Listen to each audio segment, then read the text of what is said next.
everybody, Shane Severson here, Legacy Realty, come to you for our July market update. You can see I got all my graphs, I got all my stuff like I do every time, so let's get at it. I'm a little casual today, sitting outside, enjoying the weather.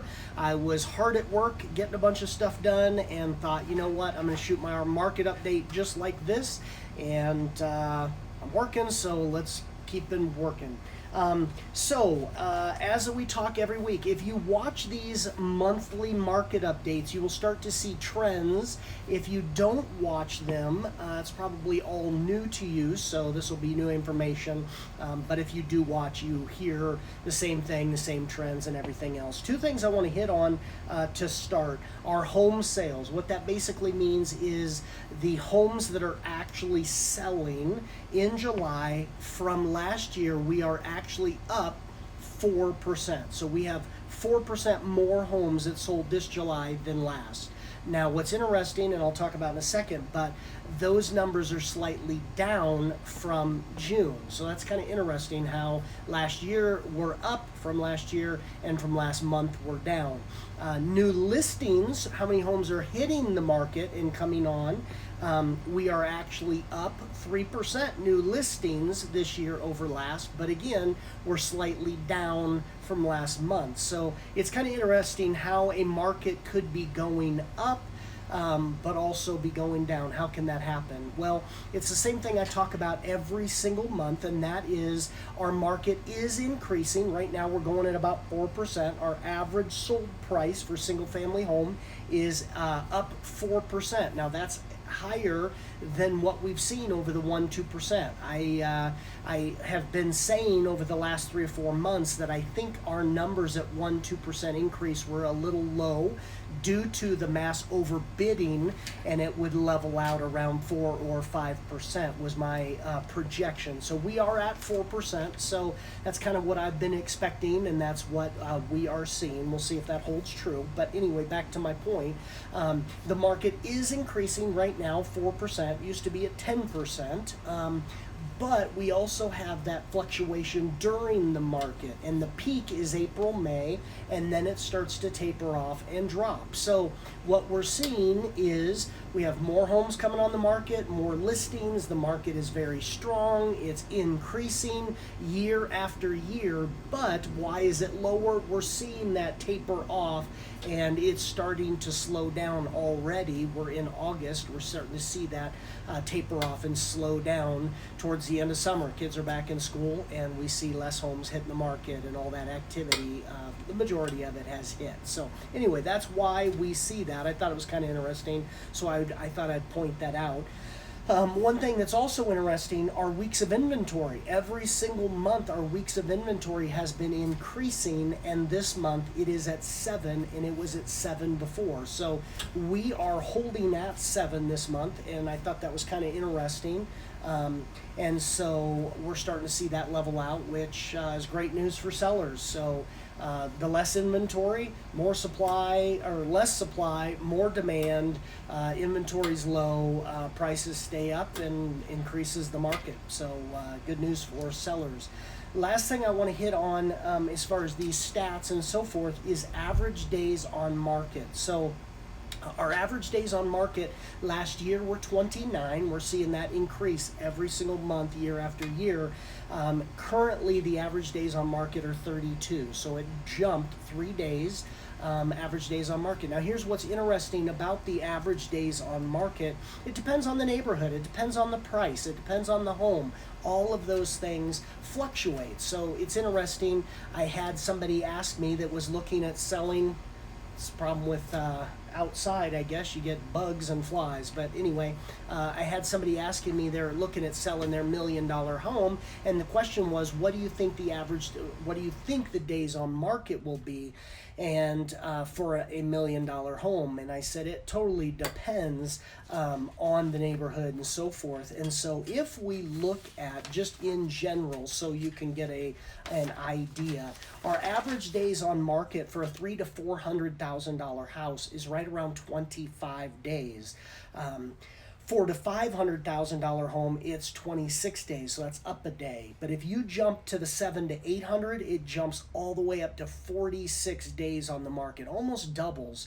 And then once you get up to $1 million to $2 million, you're up to 57 days, so almost 2 months. So it totally depends on the price. It also depends on the neighborhood. This particular home is in a great neighborhood, but it's the very highest home price, and so it's going to take longer. You always want to be the smallest home in a big neighborhood, expensive neighborhood. This happened to be the other way, so it's going to take longer to sell. Hopefully that makes sense. Hopefully I didn't confuse you. Just wanted to run some of those statistics by you. All right, last thing I want to hit on for our market update for July that I thought was interesting. I go to a class, I've mentioned this before, kind of from some, I'll call them economists. They check the economy, they watch all the trends, what's going on with jobs and just everything in different markets. A Denver market especially, track the Denver market. They own lots of properties in Denver, so it's very important for them to track. I go to one of those classes, I try to every month, so I can keep up to date with all of this. And one thing that they hit on about a month ago that I went to the class I thought would be interesting to point out, and that is net worth for owners versus renters. Now, I think I've probably talked about this before, but I thought it was important to maybe hit again. Here's the thing. They find, the Federal Reserve has a statistic, and they have found that homeowners accumulate 45 times more net worth than renters. So if you can see our little chart here, it says that a renter net worth is $5,000. I'm assuming with this graph and everything, that's over life. And then for a homeowner, and now we're talking average, the average net worth is $225,000. Now, there's a lot of things that go into that mindset. Owners have this mindset of investing and taking care of their property and building wealth and so forth. But if you are a renter, I would encourage you to try to get into a home. It's very, very important to get into a home.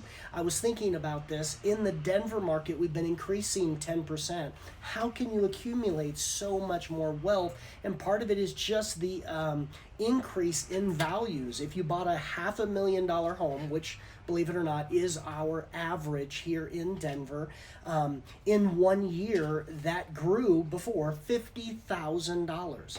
Today, even at the 4%, if you bought today in a slower market, your house grew by $20,000. So the question is, for anybody renting or anybody, did you put away $20,000 in savings? And some of you did, and good job, congratulations. Many of you would be homeowners, but if you did not, all you had to do is save up a little bit, buy a home, and instantly you have $20,000 put away for your retirement in your equity in your house. So it's a great way to build wealth. The last comment I will put on this video is, if it makes sense to buy one home, why not buy two? Why not buy three? I know it sounds crazy. I know it sounds like a sales pitch, but this week I had a couple ask me. They were looking to buy some rentals, and they were concerned with qualification. And many people don't understand.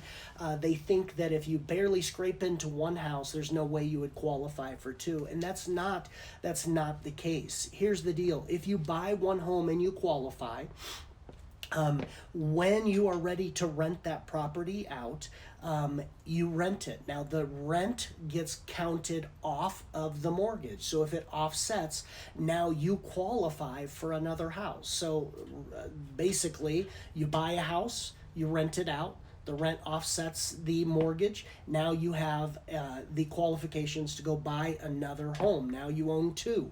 You rent that house. Guess what? You qualify for a third house. And so that's how people build wealth. That's how people build rentals and so forth. Now, it doesn't always make sense to buy multiple homes. Doesn't always make sense to buy a bunch of rentals.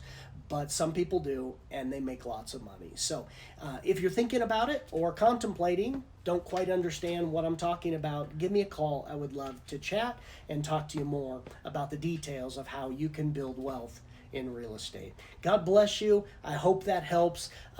If you have anybody looking, if you know someone looking to buy, to possibly get into rentals, to sell, anybody, coworkers, friends, family, please shoot them my way. I would love to help them, and I promise I won't dress like this. God bless you. Hope you're having a great time.